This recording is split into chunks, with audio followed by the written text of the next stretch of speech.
अस्सलाम वालेकुम friends, breed review सिलसिले की तीसरी किस्त के साथ आपकी खिदमत में हाजिर हैं। फ्रेंड्स, आज हम एक इंतहाई खूबसूरत और नायाब ब्रीड का रिव्यू करने जा रहे हैं जिसका नाम है लेकेनफेल्डर। लेकिन ब्रीड की तफसीलात में जाने से पहले अगर आपने हमारे चैनल को सब्सक्राइब नहीं किया तो प्लीज़ हमारे चैनल को सब्सक्राइब कीजिए और बेल आइकन का बटन ज़रूर दबाइए ताकि आने वाली तमाम वीडियो से आपको बर वक्त मुतला किया जा सके। अब अपनी वीडियो की तरफ आते हैं और सबसे पहले हम बात करते हैं इस ब्रीड की तारीख के हवाले से और इस ब्रीड का ओरिजिन कहाँ से हुआ। दीगर कई हेरिटेज ब्रीड की तरह इस ब्रीड की भी कोई मुस्तनद तारीख जो है वो दस्तयाब नहीं है, लेकिन एक बात जिस पर तमाम तारीखदान मुत्तफिक हैं वो ये है कि ये ब्रीड काफ़ी कदीम है।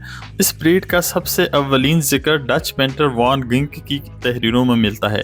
वान गिंक के मुताबिक ये ब्रीड जर्मनी और हॉलैंड की सरहद पर वाक़े एक छोटे से गांव लेकरवेल्ट में पाई जाती है।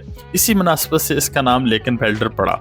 बहरहाल 19वीं सदी में ये ब्रीड यूरोप में काफ़ी मशहूर रही और इसको जो है वो 20वीं सदी के आगाज़ में अमेरिका और बरतानिया में भी मुतारफ़ करवाया गया, लेकिन इसको अमेरिकी पोल्ट्री एसोसिएशन ने तकरीबन 39 साल के बाद 1939 में एक अलग ब्रीड के तौर पर कबूल किया और इसकी सिर्फ एक वैरायटी जिसे कि सिल्वर कहा जाता है, जो कि आप अपनी स्क्रीन पे देख पा रहे हैं, ब्लैक और वाइट कलर की, इसको सिर्फ जो है वो अमेरिकी पोल्ट्री एसोसिएशन एक अलग ब्रीड के तौर पर तस्लीम करती है। इसके अलावा जो है वो काफ़ी सारे कलर्स में भी ये बफ में भी पाई जाती है और मुख्तलिफ कलर्स में भी आपको नज़र आती है, लेकिन as per American poultry association सिर्फ जो पेंसिल ब्रीड है ये एक अलग रिकग्नाइज्ड हेरिटेज ब्रीड कहलाती है। अब बात करते हैं इसके जिस्मानी हद्दोखाल के, यानी कि इसकी फ़िज़िकल करैक्टरिस्टिक्स की। तो ये एक काफ़ी यूनिक और ख़ूबसूरत ब्रीड है। इनके जिस्मानी फ़ीचर्स में जो सबसे ख़ास बात है वो इनका रंग है।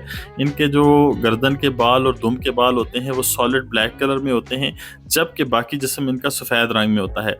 ये दरमियाने साइज़ के बर्ड होते हैं और इनका जो वज़न है रूस्टर्स का वो 2 से सवा 2 kg तक होता है, जबकि जो फ़ीमेल्स हैं वो 1.5 से 2 किलो के दरमियान तक हो सकती हैं।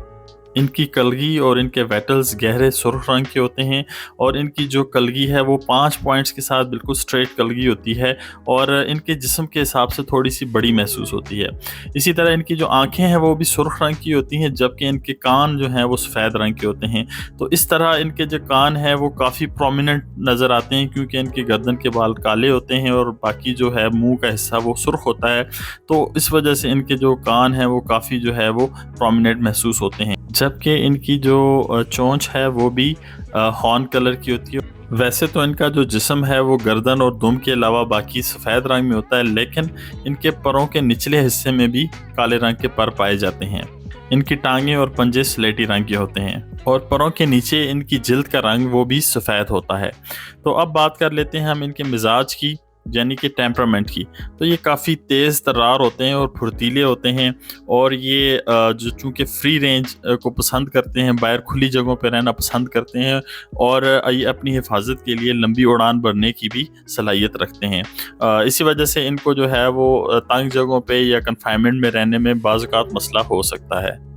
ये इंसानों के साथ ज़्यादा घुलते मिलते नहीं हैं और इनके अंदर जो एक वाइल्ड बर्ड वाली जो एक खसूसियत होती है वो ज़्यादा आपको नुमायाँ नज़र आती है कि ये आपके साथ उस तरह जो है वो घुल मिल के नहीं रहते, बल्कि ये थोड़े से नर्वस होते हैं। आप इनके करीब जाएं तो ये छलांगे लगाएंगे और भागने की कोशिश करेंगे। तो आम तौर पर घर में रखने के लिए ये इतने आइडियल नहीं हैं। अब बात कर लेते हैं इनकी पैदावार की, यानी कि प्रोडक्शन की। तो इनकी अंडों की जो पैदावार है वो तकरीबन 150 से 160 तक ये अंडे देते हैं साल में। उनका अंडा सफ़ेद रंग का होता है और छोटे से दरमियाने साइज़ का होता है। इनका जो प्राइमरी यूज़ है या बुनियादी जो मकसद है वो अंडे ही की पैदावार के लिए इनको पाला जाता था, क्योंकि इनका जो गोश्त है वो उनकी प्रोडक्शन कुछ ज़्यादा नहीं, लेकिन इनकी एक ख़ास बात यह है कि ये इनकी ग्रोथ काफ़ी अच्छी होती है, काफ़ी जल्दी ये मैच्योर हो जाते हैं। और जैसा कि हर ब्रीड के रिव्यू में हम ये बात करते हैं कि आया ये घर में मुर्गी पालने वाले हजरात के लिए ये ब्रीड अच्छी है या नहीं है और इसके कौन से पॉइंट्स हैं जिसकी वजह से आपको इस ब्रीड को पालना चाहिए या ना पालने का आप जो है वो डिसीजन कर सकते हैं।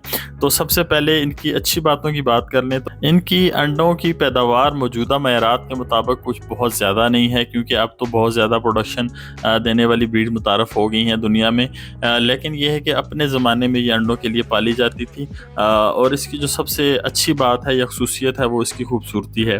ان کے جو خاص کر ان کے جو سالڈ بلیک کلر کی ان کے جو گردن کے بال ہیں اور دم کے بال ہیں، اور دم ان کی کافی زیادہ لمبی ہوتی ہے اور یہ کافی خوبصورت لگتی ہے دیکھنے میں، اور اس کا جو پرائمری یوز آج کل کے دور میں رہ گیا ہے وہ ایز اے شو برڈ یا آرنامنٹل برڈ کے طور پر شوقین لوگ اس کو رکھتے ہیں، اور بہت کم اس کو جو ہے وہ انڈوں کی پیداوار یا گوشت کی پیداوار کے لیے پالا جاتا ہے۔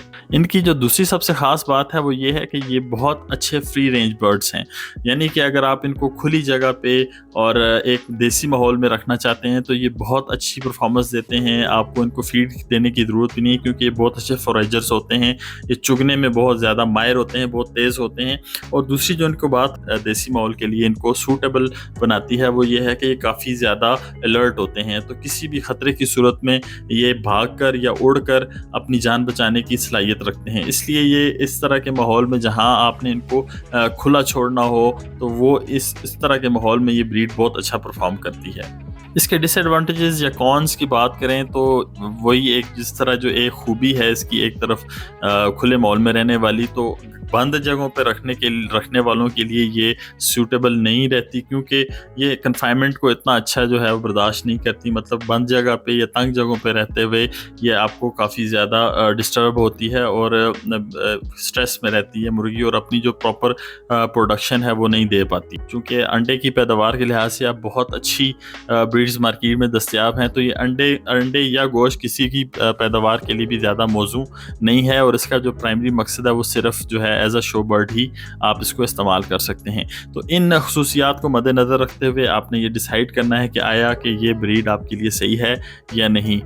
ہمارا کام ہے آپ کو اتھینٹک انفارمیشن پرووائڈ کرنا، اب باقی آپ نے فیصلہ کرنا ہے کہ آپ کو کون سی بریڈ سوٹ کرتی ہے۔ تو ناظرین، یہ تھا ہمارا آج کا بریڈ ریویو۔ امید ہے کہ آپ کو پسند آیا ہوگا، اور لیکن فیلڈر کے حوالے سے اگر مزید کوئی سوالات آپ کے ذہن میں جنم لے رہے ہیں تو بالکل نہ گھبرائیے اور نہ شرمائیے، بلکہ کمنٹ سیکشن میں جائیے اور ہمیں اپنے جو ہے کوئریز سے مطلع کیجیے۔ انشاءاللہ کوشش کریں گے کہ آپ کی تمام سوالات کے تسلی بخش جوابات دیے جا سکیں۔ اسی کے ساتھ میں آپ سے اجازت چاہوں گا۔ خوش رہیں، اپنا اور اپنے پیاروں کا بہت سارا خیال رکھیں، اور مجھے اپنی اگلی ویڈیو تک کے لیے اجازت دیں۔ اللہ حافظ۔